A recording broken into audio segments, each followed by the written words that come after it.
नमस्कार. गोवन वार्ता लाईव्हच्या टू द पॉइंट कार्यक्रमात मी किशोर नाईक गावकर आपलं स्वागत करतो.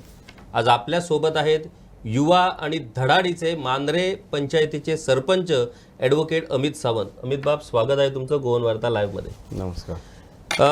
ॲडव्होकेट अमित सावंत हे पेडणे तालुक्यातील मांद्रे पंचायतीचे सरपंच आहेत आणि मांद्रे ही पेडणे तालुक्यातील किनारी भागातील एक पंचायत आहे.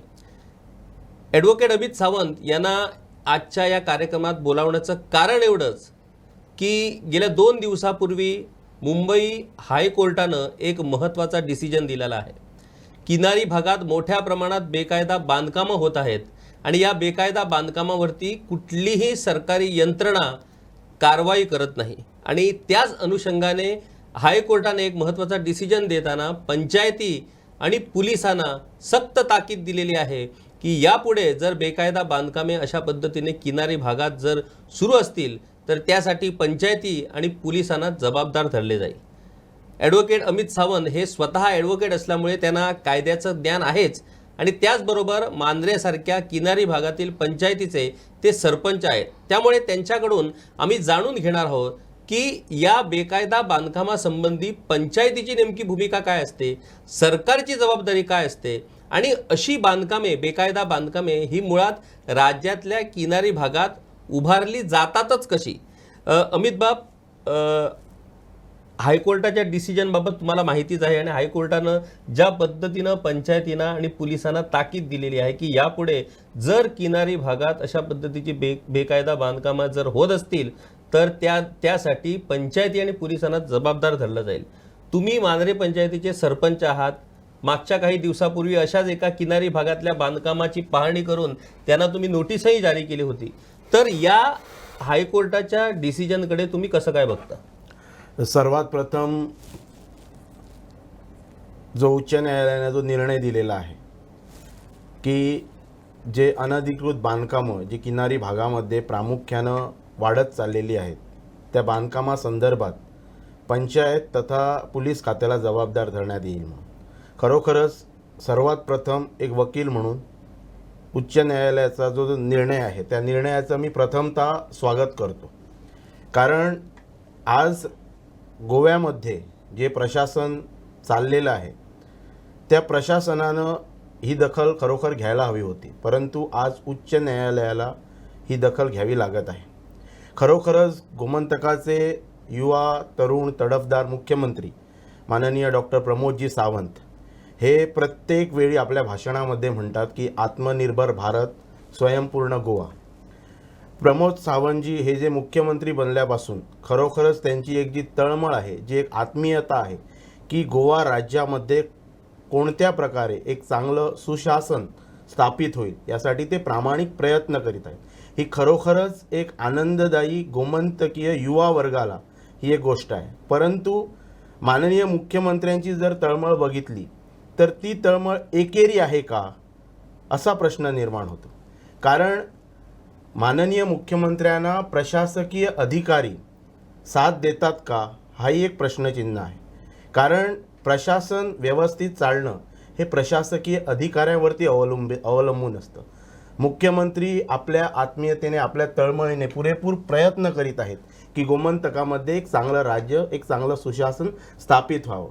परंतु जे आज जो उच्च न्यायालयाने हल्ली जो काही निर्णय दिलेला आहे त्या निर्णयावरून आपल्या लक्षात येईल की जे GCZMA ज्याला आपण म्हणतो Goa coastal zone management authority जी स्थापित आहे त्या अथॉरिटीच्या मार्फत हे जे CRZ जी बांधकामं येतात, बांधकामं मी म्हणण्यापेक्षा actually it is a temporary structures allowed by the concern department.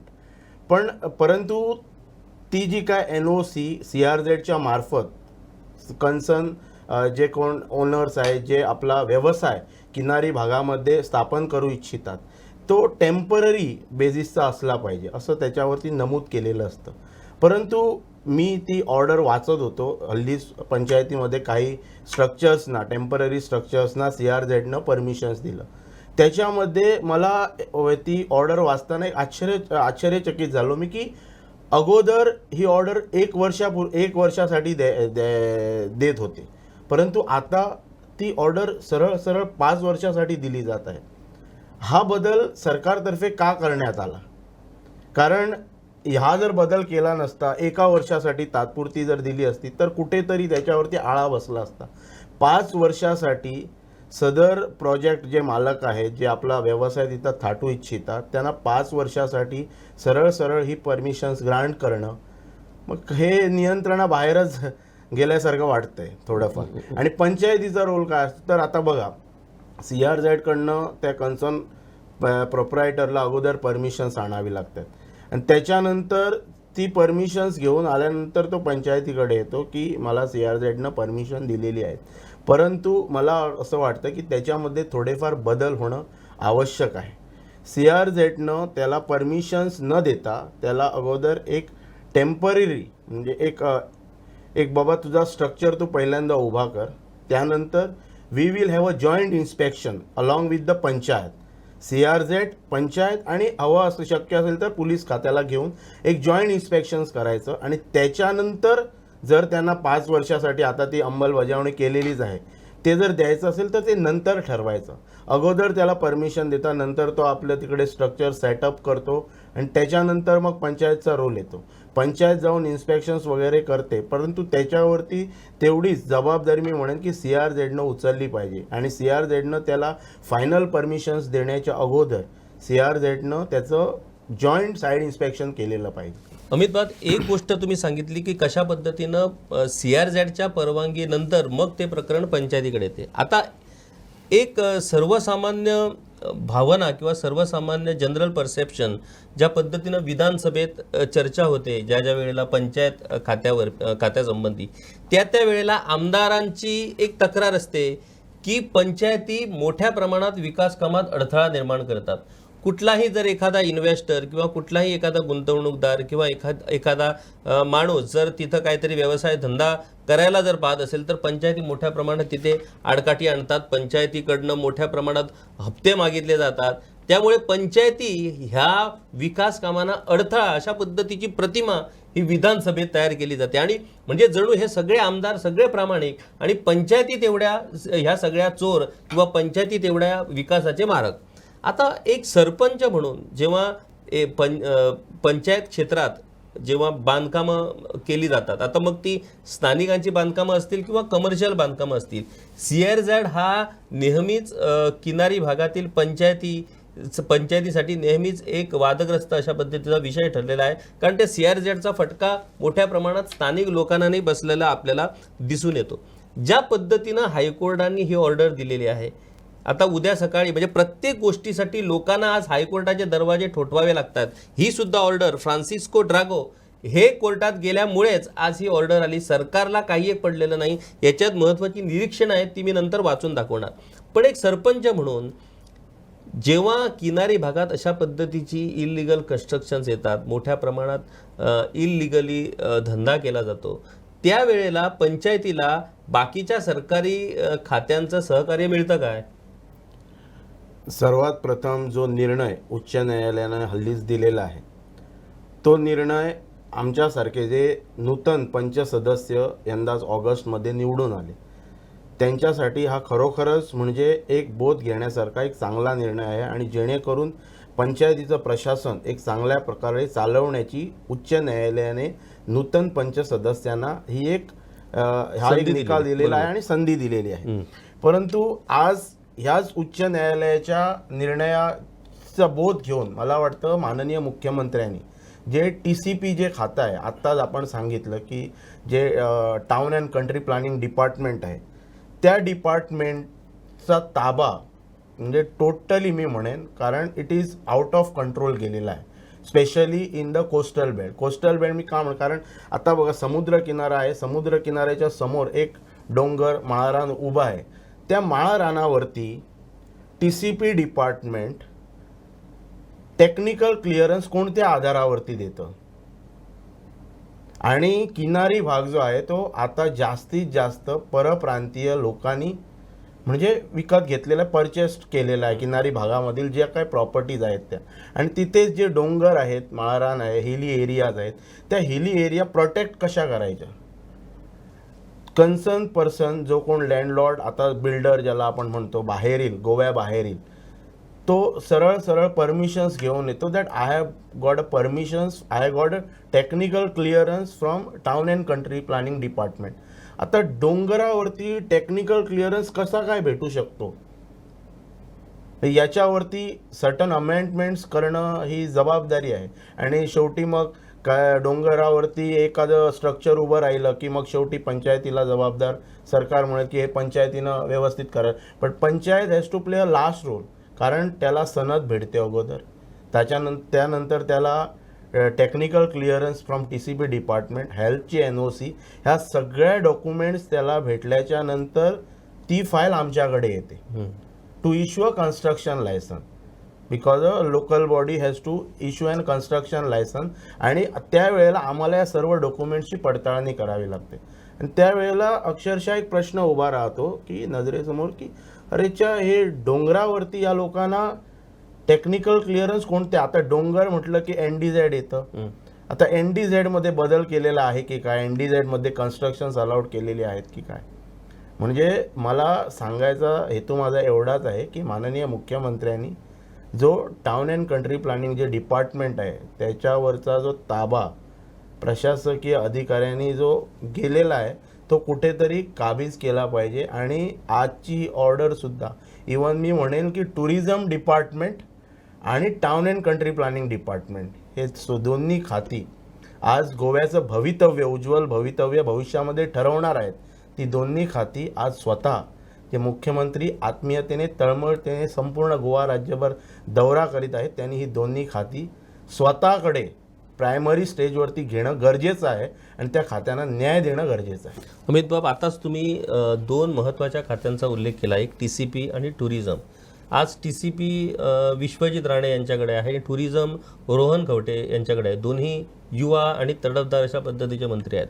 आता TCP खात्याच्या संदर्भात जर बोलायचं झालं तर ज्या पद्धतीनं विश्वजित राणे यांनी सुरुवातीपासून जी भूमिका घेतलेली आहे ती म्हणजे इको सेन्सिटिव्ह झोनमध्ये कुठल्याही पद्धतीचं बांधकाम होऊ देणार नाही, NDZ मध्ये कुठल्याही पद्धतीचं बांधकाम होऊ देणार नाही. परवाच्या दिवशी त्यांनी मोर्जी येथे किनारी भागात एका जमिनीत बेकायदा बांधकाम सुरू होतं, ते बांधकाम त्यांनी बंद पाडले आणि तेही तिथं विकास करता येणार नाही अशा पद्धतीचं त्यांनी ऑर्डर जारी केलेली आहे. म्हणजे TCP डिपार्टमेंट एकीकडे TCPचे मंत्री हे आपण पर्यावरण इको सेन्सिटिव्ह झोन बाबत संवेदनशील असल्याचं दाखवत आहेत, परंतु प्रत्यक्षात मात्र त्यांचे अधिकारी उलट्या पद्धतीनं काम करतायत असं दिसून येतं. आता हा जो विषय आहे वाघातोरचा, ज्या विषयावरती हायकोर्टाची ऑर्डर झाली त्या विषयावरती जे बांधकाम तिथं उभं राहिलं होतं ते बांधकाम टुरिझम डिपार्टमेंटनं पाडलं. त्यामुळे टुरिझम डिपार्टमेंटही कुठेतरी आता सक्रिय झाल्याचं आपल्याला दिसून येतं. दुसरी गोष्ट, टुरिझम डिपार्टमेंटनं अलीकडेच वेगवेगळे आदेशही जारी केलेले आहेत. त्यांनी सगळी जी कमर्शियल जी आस्थापना आहेत त्यांना सक्तीनं टुरिझम डिपार्टमेंटाकडे रजिस्ट्रेशन अंडर टुरिझम ट्रेड कायद्याअंतर्गत रजिस्ट्रेशनाची सक्ती केलेली आहे. तुम्हाला माहीत आहे की अलीकडे युवराज सिंग ज्यांचा बंगला मोर्जी येथे आहे त्यांनाही नोटीस जारी केलेली आहे. आता ती नोटीस कुठल्या पत्त्यावरती पाठवलेली आहे तो वेगळा विषय, परंतु टुरिझम डिपार्टमेंट आणि TCP डिपार्टमेंट दोन्ही सक्रियपणे काम करत आहेत. आता तुमचं म्हणणं बरोबर आहे की मंत्री सक्रिय आहेत, जसे मुख्यमंत्री सक्रिय आहेत, पण प्रशासन सक्रिय नाही. प्रशासन मात्र नेमकं उलट्या दिशेने चालल्याचं आपल्याला दिसून येतं. अमित बाब, तुम्ही मोर्जी पंचायत झाली, त्याच्यानंतर मांद्रे पंचायत झाली, त्याच्यानंतर मोर्जी पंचायत, केरी तेरेखोल पंचायत, किनारी भागातल्या ज्या पंचायती आहेत त्या किनारी भागातल्या पंचायतीच्या संदर्भात अनेक विषय आज वेगवेगळ्या पद्धतीनं कोर्टापर्यंत पोचत आहेत. तुम्ही पहिल्यांदाच पंचायतीवरती निवडून आलात, तुम्ही वकील आहात, तुम्हाला कायद्याचं ज्ञान आहे, तुमच्याकडे सरपंच पद चालून आलंय, तर तुमच्या या सगळ्या कायद्याच्या ज्ञानाचा तुम्ही तुमच्या पंचायतीसाठी कशा पद्धतीनं वापर करणार आहात. दुसरी गोष्ट, तुम्ही जसं सांगितलं की सगळ्या खात्यांचे क्लिअरन्स घेतल्यानंतर शेवटची भूमिका राहते ती पंचायतीची राहते. म्हणजे सगळ्या खात्यांचं परमिशन घेऊन सगळ्या मंत्री आमदारांना सेटिंग करून जेव्हा एखादा विषय तुमच्याकडे येतो त्यावेळेला मंत्री आमदार किंवा सरकारचा दबाव नसतो का की ती फाईल क्लिअर करा किंवा तो प्रपोजल लवकरात लवकर क्लिअर व्हायला पाहिजे, असा काय दबाव असत नाही का? नाही, अजूनपर्यंत तरी मी आपणास सांगू इच्छितो प्रामाणिकपणे की आता 2 महिने जास्तच होऊन गेले, परंतु कुठल्याही मंत्री महोदयांनी किंवा कुठल्याही पॉलिटिकल प्रेशर्स वगैरे आपल्यावरती आलेले नाही आहेत. परंतु कसं आहे की ज्या वेळेला आपला गाव हा आपल्या लोकांसाठी कसा सांभाळून ठेवावा हा आम्ही आमच्यासारख्या तरुण सुशिक्षित लोकांनी प्रामाणिकपणे प्रयत्न करणं गरजेचं आहे. आणि त्यासाठी मी म्हणेन की एक चांगल्या प्रकारचे प्रशासकीय अधिकारी प्रामुख्याने TCP डिपार्टमेंटमध्ये आणि टुरिझम डिपार्टमेंटमध्ये असणं गरजेचं आहे. आणि याच्यावरती माननीय मुख्यमंत्र्यांनी लक्ष केंद्रित केलं पाहिजे असं माझं म्हणणं आहे. कारण आपण जर पडताळणी जर केली टेक्निकल क्लिअरन्स कुठल्या आधारावरती दिले जातात, कारण मी माझ्या अनुभवाला आत्ताच हल्लीच 2 महिन्यात पुष्कळशा गोष्टी आलेल्या आहेत की डोंगर माळरानावरती टेक्निकल क्लिअरन्स भेटतो, ॲग्रिकल्चर प्रॉपर्टीला टेक्निकल क्लिअरन्स भेटतो, सनद भेटते. म्हणजे हा एक प्रचंड प्रमाणात संशोधनाचा विषय आहे. कुठेतरी प्रशासन ढासळत चाललेलं आहे की काय. आणि त्यातल्या त्यात मी कुठल्याही प्रकारचा आरोप सरकारवरती किंवा प्रत्यारोप करत नाही, परंतु सांगावं असं वाटतं कारण आपला गाव हा समुद्र किनाऱ्यावरती वसलेला असा गाव आहे. आणि आपल्याला एक नॅचरल ब्युटी म्हणजे जी परंपरागत अशी आपल्या गावाला आहे आपल्या गावाला. आणि त्यामुळे तिथं आम्ही जे लोक तिथं राहतो की आमचा सदैव एक विचार असतो की आपला गाव एक चांगल्या प्रकारे निसर्गरम्य वातावरणात जसा राहिला आहे तसाच याही पुढे भविष्यामध्ये असावा. त्याच अनुषंगाने हल्लीच म्हणजे एक प्रश्न माझ्या नजरेसमोर जो मला खटकतोय, हल्लीच मी सकाळी सुद्धा इथं येताना मी एक कन्व्हर्सेशन करून मी त्या संदर्भात माहिती पण घेत होतो की तू कुठला तर नवीन पंचायत मंडळ स्थापन होण्याच्या अगोदर जे मांजरे गार्डन आहे, फॉरेस्ट गार्डन आहे, जे समुद्र किनाऱ्यावरती म्हणजे जे ब्रेक वॉटर आहे त्याला लागूनच आहे, ते on the bank of the breakwater आहे. आणि त्याच्या वरच्या भागाला रस्ता जातो MDR आणि त्याच्या रस्त्याच्या ऑपोजिट एक सरकारी जागा आहे 2.5 स्क्वेअर मीटरची. त्यात ते हल्लीच ते काय ते टुरिझम डिपार्टमेंट थ्रू एक एंटरटेनमेंट सिटी म्हणून काहीतरी स्थापन करण्याचा सरकारचा प्रयत्न होता. तिथं आमची मागणी पण होती की त्या पठारावरती कुठेतरी एक चांगल्या प्रकारचं जर शक्य असेल तर एक रवींद्र भवन आपल्या गावामध्ये व्हावं, ही सुद्धा आमची मागणी होती. पण आज एक प्रश्न निर्माण होतो आणि जो प्रश्न हल्लीच ग्रामसभेमध्ये सुद्धा एका ग्रामस्थाने तेथील स्थानिक ग्रामस्थाने उपस्थित केलेला की जे सरकारने जे पॉवर स्टेशन जे तिकडे ऑपोजिट गार्डनच्या ऑपोजिट जे आता जे बांधकाम जे चालू आहे ते एक्झॅक्टली रोडला म्हणजे सेटबॅक टचिंग कसं काय हे तिथं म्हणजे कुणाची कल्पना. कारण power station exactly on the road आणि it will disturb whole natural scenic beauty of our village. आणि ते पण मला असं वाटतं की it comes under 500 metres HTL line. HTL line 500 मीटरच्या आत येतं आणि ते तिथं पॉवर स्टेशन आत्ता सुद्धा काम त्या पॉवर स्टेशनचं चालू आहे. परंतु त्या पॉवर स्टेशनची कुठल्याही प्रकारचे दस्तऐवज पंचायतीकडे उपलब्ध नाही आहेत. म्हणजे मी या अगोदरच्या पंचायत मंडळावरती आरोप करत नाही आहे, परंतु कसं आहे कुठल्याही प्रकारचं इवन आता जसं प्रायव्हेट प्रोजेक्ट्सचे फाईल्स पंचायतीकडे येतात त्यावेळेस सरकार कुठल्याही प्रकारचं जर एक चांगला म्हणजे लोकांच्या हिताच्या दृष्टीनं जर प्रकल्प जर उभारत असतील, पॉवर स्टेशन ही गरजेची गोष्ट आहे, परंतु ते कुठे स्थापन करावं याच्यावरती सुद्धा त्यावेळी सरकारनं विचार करायला हवा होता असं मला वाटतं. कारण it has totally disturbed the scenic beauty of our village आणि हे भविष्यात ग्रामस्थांना अनुभवायला येणार आहे. कारण गार्डनच्या ऑपोजिट मध्ये रोड, या बाजूला गार्डन, या बाजूला power station. It look something ऑट. अमित बाब, खूप महत्त्वाचा विषय तुम्ही या ठिकाणी उल्लेख केलात की जेव्हा एखाद्या पंचायत क्षेत्रात सरकारचा महत्त्वाचा प्रकल्प येतो त्याच्याबाबत कुठल्याही पद्धतीची माहिती ही पंचायतींना देण्यात येत नाही. आता उदाहरण जर धरायचं झालं तर तुम्ही पॉवर स्टेशनचं आता उदाहरण दिलं. आता आमच्या तुये पंचायतीमध्ये एवढी मोठी इलेक्ट्रॉनिक सिटी येते, त्याचा कुठल्याही पद्धतीचा माहिती किंवा कुठल्याही पद्धतीचे दस्तऐवज पंचायतीकडे उपलब्ध करण्यात आलेले नाहीत.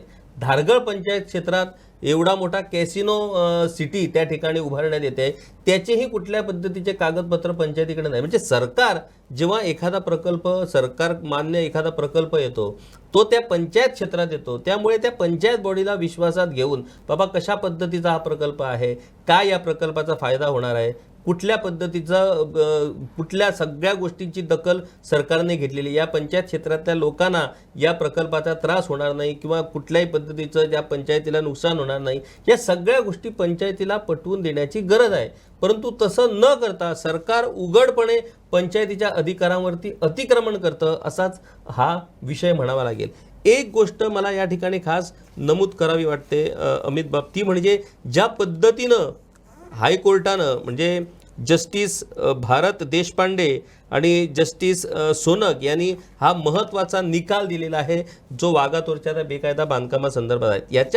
या निकालात काही स्ट्रिक्चर्स जे हायकोर्टाने या ठिकाणी दिलेले आहेत ते मुद्दामहून मी आज वाचून दाखवणार आहे, कारण त्याच्यातनं महत्त्वाची म्हणजे कशा पद्धतीनं प्रशासन या सगळ्या गोष्टीकडे डोळेझाक करते हे आपल्याला दिसून येईल.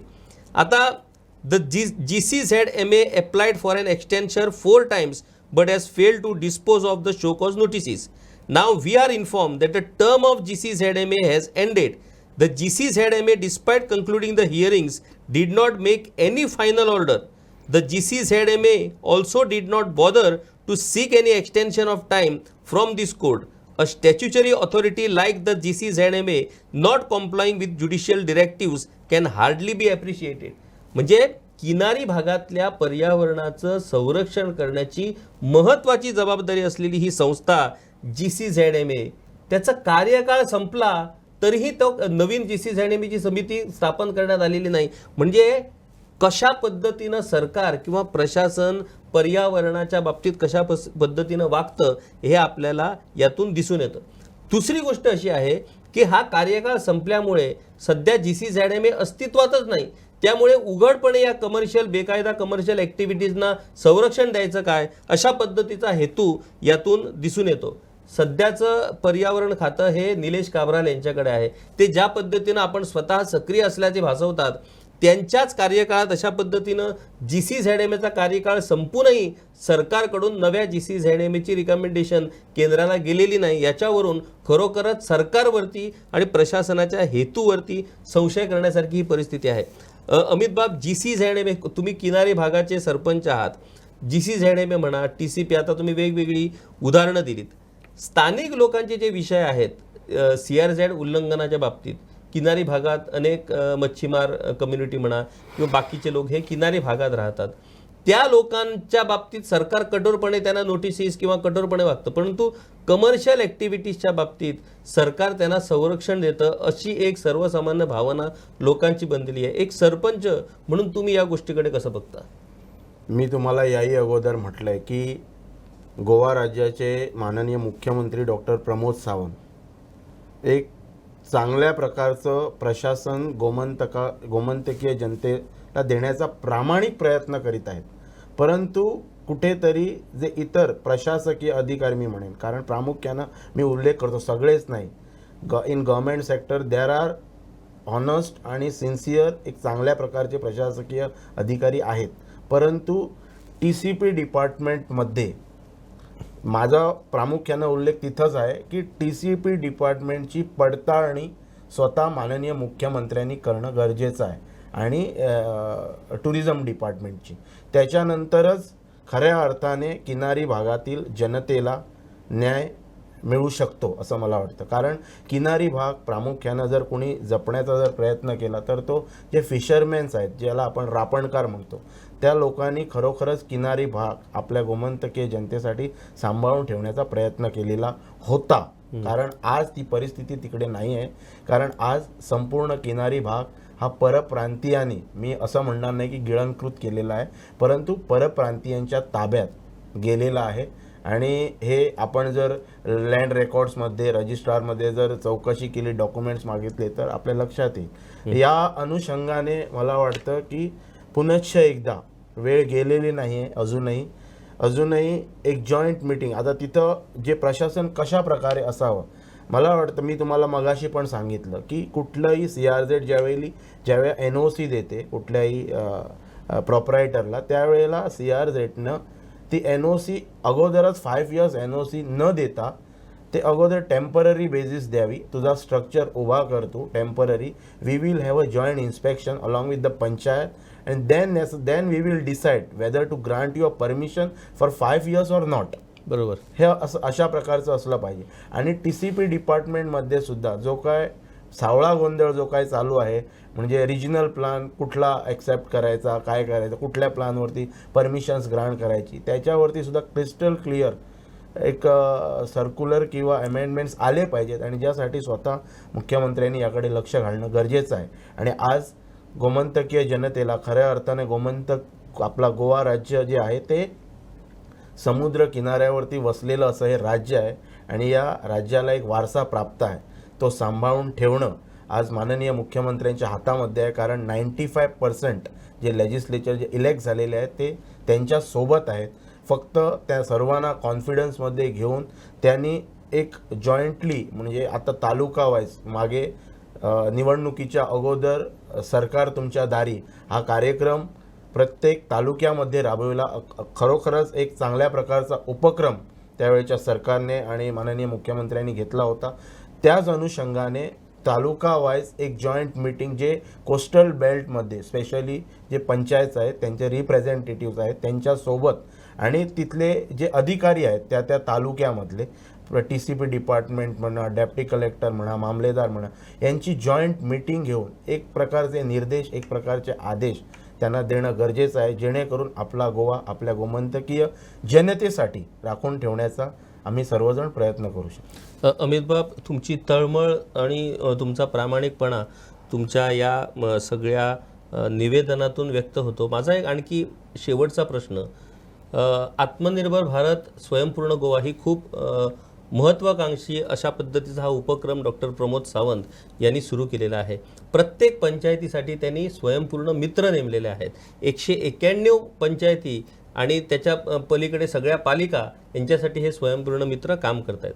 परंतु अलीकडेच आम्ही स्वयंपूर्ण मित्रावरती अभ्यास केल्यानंतर असं आढळून आलं की काही ठराविक पंचायतीमधील स्वयंपूर्ण मित्रच सक्रिय आहेत.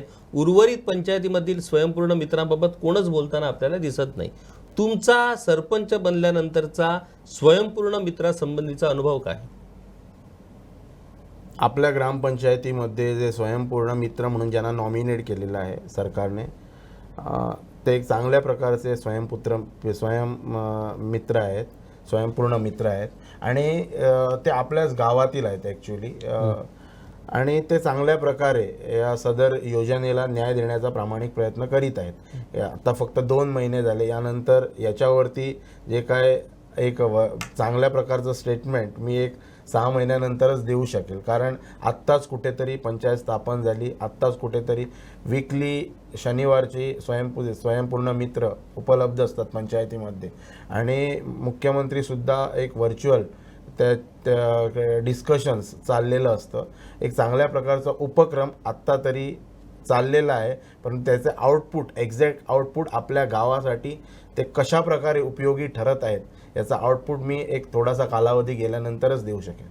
वाघातोर पंचायत क्षेत्रामध्ये जे उच्च न्यायालयानं जो काय दिलेला आहे त्या निर्णयाची संधी समोर ठेवून सरकारने इमिजिएटली सर्व अधिकाऱ्यांची आणि प्रामुख्याने कोस्टल बेल्टमध्ये ज्या पंचायत कार्यरत आहेत त्यांची जॉईंट मीटिंग घेणं गरजेचं आहे. आणि त्याचबरोबर जे आपणा सर्वांना माहीतच असेल, जी कोस्टल बेल्टमध्ये जी हॉटेल्स वगैरे जी स्थापित आहेत टेम्पररी म्हणे कुठल्याही प्रकारचे म्हणा, या अगोदरच्या पंचायत मंडळानं विविध प्रकारचे रिपोर्ट्स कन्सर्न डिपार्टमेंटला सबमिट केलेले होते की तिथे स्विमिंग पूल्स बांधण्यात आलेले आहेत म्हणून. त्या स्विमिंग पूल संदर्भात मला असं वाटतं की कन्सर्न डिपार्टमेंटनं कठोर कारवाई करणं गरजेचं आहे.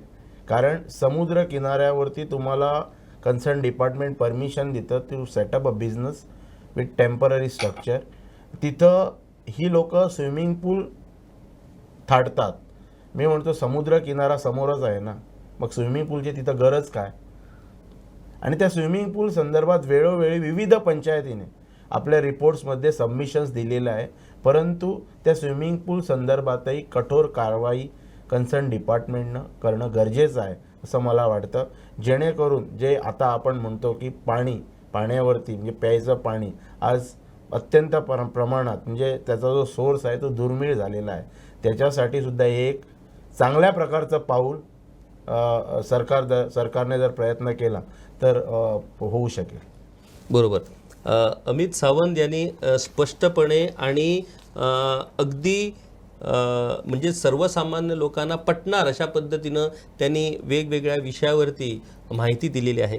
मी यापुढे जाऊन जो निकाल हायकोर्टानं वाघातोरच्या बेकायदा बांधकामाच्या संदर्भात दिलेला आहे त्या निकालात अनेक निरीक्षणं हायकोर्टानं नोंदवलेली आहेत आणि आमच्या प्रेक्षकांसाठी खास करून गोयकरांसाठी ही निरीक्षणं मी मुद्दामहून या ठिकाणी नमूद करू इच्छितो, कारण कशा पद्धतीनं प्रशासन चालतं आणि कशा पद्धतीनं हायकोर्टानं ताशेरे ओढलेले आहेत या सगळ्या प्रशासकीय कृतीवरती ते मुद्दामहून लोकांना कळावं यासाठी मी काही ठराविक निरीक्षणं या ठिकाणी वाचून दाखवतो. मगाचं निरीक्षण तुम्ही सांगितलं तसं GCZMAचा कार्यकाळ संपूनही त्या GCZMAची नवीन समिती नेमण्यात सरकारनं कुठेतरी कुचराई केली आणि त्याचाच फायदा नेमका ह्या अशा पद्धतीनं या बेकायदा बांधकामांना होत आहे. आता पुढे जाऊन हायकोर्टाचं म्हणणं आहे, in the state of Goa with a vibrant coastline and river shores to which the CRZ notification applies, it is necessary to immediately reconstitute the GCZMA so that its effective functionality is not stalled. म्हणजे किनारी भागांच्या संरक्षणाची महत्त्वाची जबाबदारी ही GCZMAकडे असते आणि त्या GCZMAला reconstitute करून त्याची पुनर्स्थापना करून सरकारने ताबडतोब त्या किनारी भागांच्या संरक्षणाची जबाबदारी घ्यावी अशा पद्धतीनं हे निरीक्षण नोंदवलेले आहे. त्याच्यानंतर हायकोर्टाचं म्हणणं आहे, we emphasize that this is prime tourist season during which several illegal constructions are put up in the eco-sensitive coastal regulation zone or no development zones, जसं अमित सावंतने मगाशीच सांगितलं होतं, with impunity and for commercial exploitation. In our earlier orders, we noted that the authorities delay action against such constructions. If any complaints are made and judicial directives are issued, notices are issued typically towards the conclusion of the tourist season or at the onset of monsoons after the substantial time is spent in deciding these show cause notices. हे देखील एक महत्त्वाचं निरीक्षण आहे. म्हणजे tourist season जेव्हा सुरू होतो त्यावेळेला शो कॉज नोटीस जारी केली जाते आणि टुरिस्ट सीझन जेव्हा संपतो त्यावेळेला त्या शो कॉज नोटिसीसवरती सुनावणी होते. याचाच अर्थ बेकायदा पद्धतीनं आणि सरकारी यंत्रणांच्या आशीर्वादानं त्या लोकांना तिथं त्या टुरिस्ट सीझनमध्ये धंदा करायला मोकळीक देण्याची क्लुप्ती ही या प्रशासकीय अधिकाऱ्यांनी सुरू केलेली आहे आणि त्याच्यावरती नेमकं बोट हे हायकोर्टानं ठेवलेलं आहे. पुढे, meanwhile throughout the tourist season the persons who put up such illegal constructions without regard for the environment or the legal provisions occupy and commercially exploit such constructions. For example, in this case, म्हणजे वाघातोरची केस, on account of the delay of the GCZMA in disposing of its own show cause notices, respondent number 10 continues to occupy and use the structures for commercial purposes. Therefore, the center must immediately reconstitute the GCZMA and make it fully functional, lest the unlawful activities within CRZ will continue with no authority to prevent or check the same. The rule of law must not be rendered a casualty by such inaction. Moreover, the conclusion date of the GCZMA term was known in advance. Therefore, steps should have been taken to have a new body in place.